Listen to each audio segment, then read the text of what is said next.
Саламатсыздарбы достор, биз азыр мына Халмен базарындабыз. Менин жанымда отурган Жипара. Жипарадагы ушул биздин ЛФ капсуласын ичип аябай сонун результат алып атыптыр. Жипара, кандай результат алып атасыз? Биз менен бөлүшүңүз.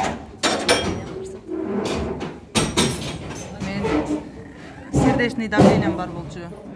Ошол жоголду. Весим 28 килограммга азайды. Ушу ЛФ деле ичип азайдыбы? ЛФ ичип. ЛФтен эле Биринчи баштаганда канча килограмм арткан болосуң? 28 килограмм. Молодец. 28 килограмм арттадым. Динаржеге чоң рахмат.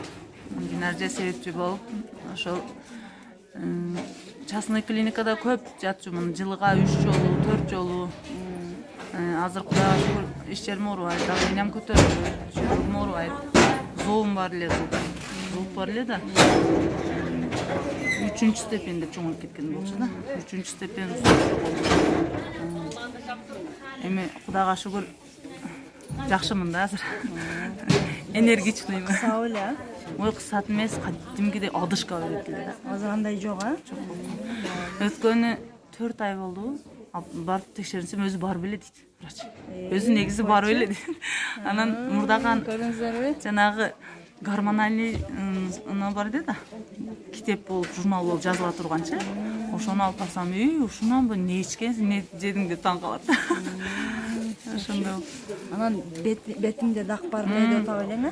Бетимде өтө капкара дак бар эле да.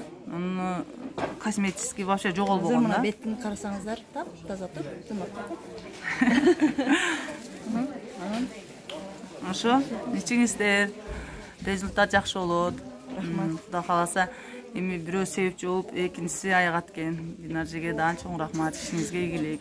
Рахмат. Ден соолук болуңуз. Рахмат. Жипара өзүңүз менен бөлүшкөнүңөр мына көрдүңүздөрбү? Ошондуктан сиздерге дагы баарыңыздарга сунуштайбыз. Ичиңиздер, оорубаңыздар, ден соолук болуңуздар.